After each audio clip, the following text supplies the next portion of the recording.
with all of this turmoil, what is the feeling like in Beijing? What President Trump and his administration are doing is a global trade war. It is a global tariff war against mankind, against the world, in particular against China.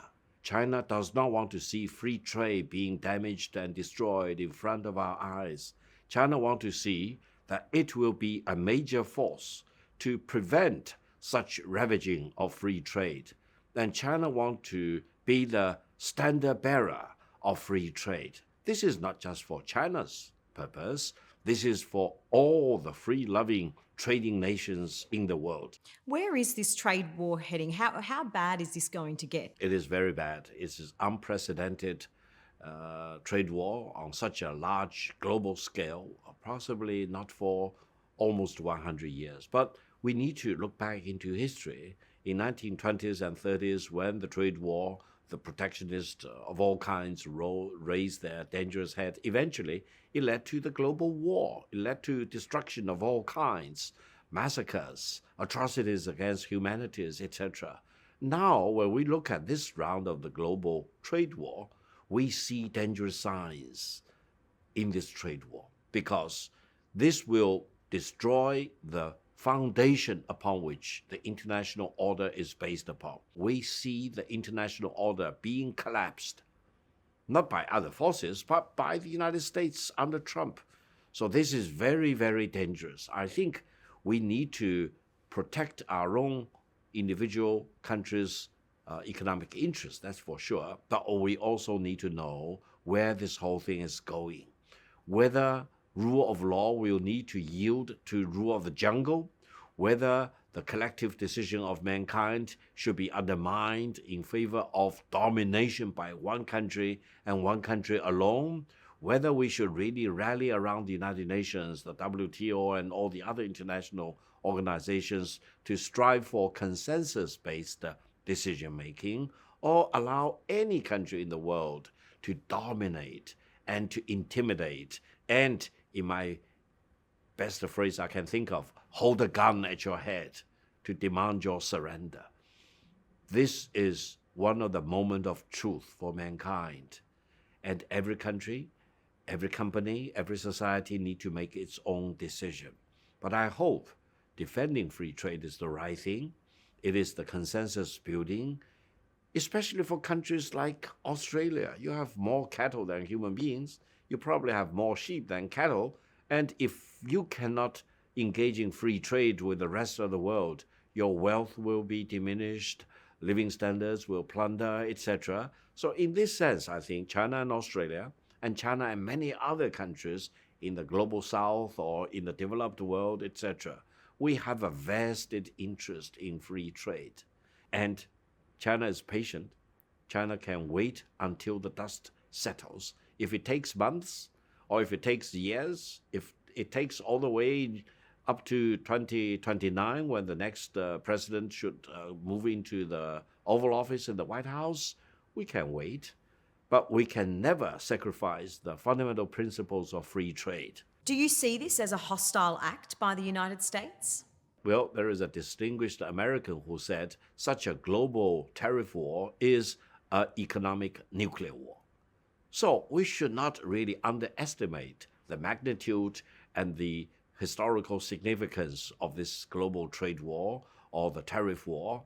Whether it will eventually evolve into Cold War or hot war, no one knows. I hope it will not. I hope some sound mind will eventually emerge in Washington.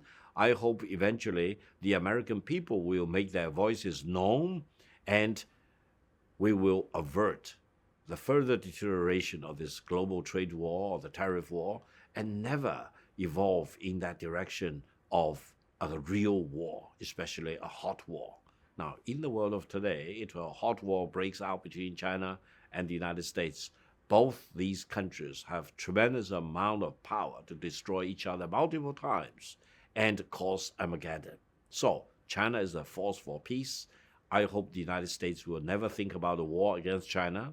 But if they really want to instigate a war, then China is fully prepared. What about all of the damage that's done in the meantime? I mean, You stand to lose 15% of your export market overnight. I mean, surely that's going to have a significant impact on your people, on the Chinese people.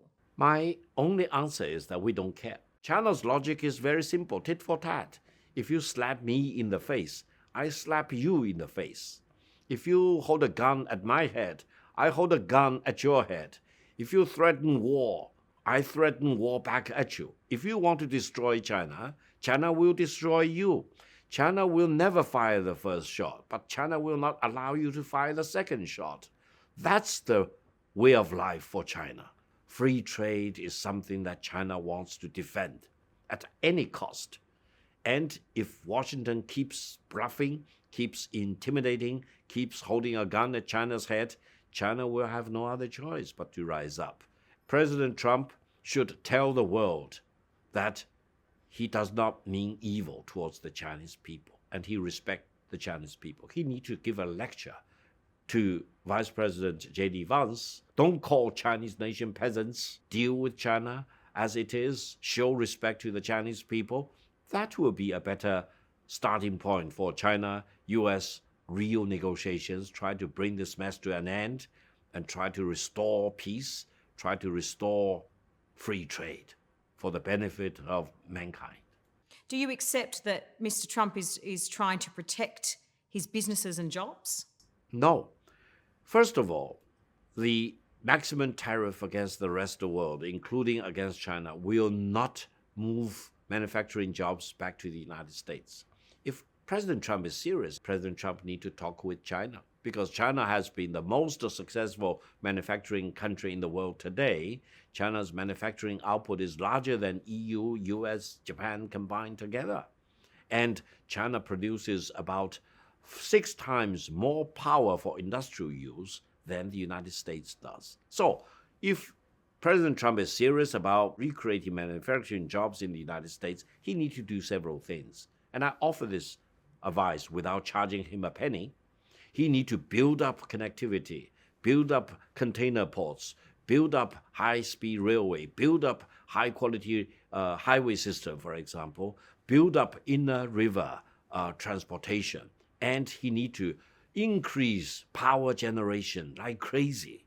He needs to at least double the power capacity in the United States to really achieve meaningful amount of manufacturing jobs back to the United States. He needs to train the American people. He needs to instill this discipline and work ethics which will enable the great people in the United States to work in factories which need to be competitive, which need to have the marketability not only in the US market, but in the global market.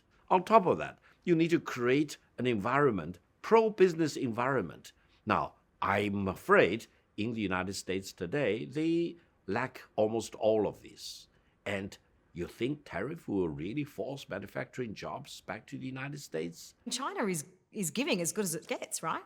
Well, I think of the greater importance is the Chinese restrictions on the export of rare earth products. This rare earth material is widely used in the national defense, especially you're talking about missiles of all kinds, phantom planes, etc. So if China really plays its cards, it will be on the rare earth export. And I don't think anytime soon, in the immediate future or a couple of decades, the United States can find any meaningful replacement. So when Trump says you have no cards, he should realize China has a lot of cards. You want to treat China as an enemy, then you will get an enemy in China. We will cut off all these supplies to you, and we will never trade in any meaningful way rare earth with the Americans. And we want to see whatever progress you can make in your national defense. What did you think when you heard Mr. Trump was slapping these tariffs on China? What was your personal reaction? I feel very sorry for the Americans. They do not need to see their living standards being ripped off, being eroded by all these tariffs, declared by Trump being paid by foreign countries, but actually paid by the good-natured, kind-hearted American people. It is extraordinary, his behaviour. He's being described as, a one-man wrecking ball and things like that. How would you describe him? Mr. Donald Trump is the President of the United States of America. In that capacity, I think I will give him all the respect he deserves. On the other hand, the way he is dealing with global trade, the way he is slapping such exorbitant global tariff against so many countries, foes and non-foes, friends and non-friends alike, is terrible. He doesn't know what he's really doing. He probably never went to a grocery store. He never really understand the plight and the fact that most of the Americans don't have cash reserves, for example. They don't have savings. They live from paycheck to paycheck. He doesn't care for all the economic losses he is causing. He doesn't care if many companies, many factories throughout the world will be closed because of this global tariff war. What do you think the impact will be to Australia?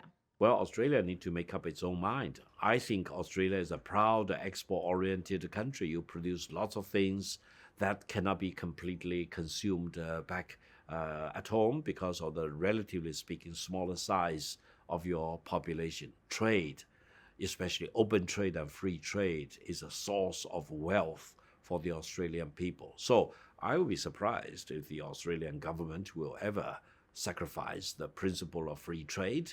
And between China and Australia, we do trade on large scale, and Australia consistently has run a trade surplus. But China is happy with that because the goods we buy from Australia are highly needed in China, and we admire the quality of all these products from Australia. Now, Australia need to make up its mind whether they want to become subordinate of the United States, calling the United States uncle by sacrificing its own fundamental interest. After all, China is the largest trading nation with Australia. So you need to balance off several conflicting interests. You are a strong ally of the United States. Everyone knows about that. But trading-wise, you have very good trading relations with China. And between Australia and the United States, you also need to stick to the principle of free trade. So I hope by the end of the day, Australia will remain a staunch champion of free trade, actively engage in free trade with the rest of the world. You will remain a strong ally of the United States, but you do not want to really sacrifice your own independence of mind under maximum bullying or intimidation by Washington. Australia need to keep its own sanity. When you look at the history and you look at the tariffs that China has imposed on Australia, I mean, China can't really complain. It's slapped a number of tariffs on Australia. China slapped tariffs on Australian goods when China-Australian relations were very strained because of what China believed.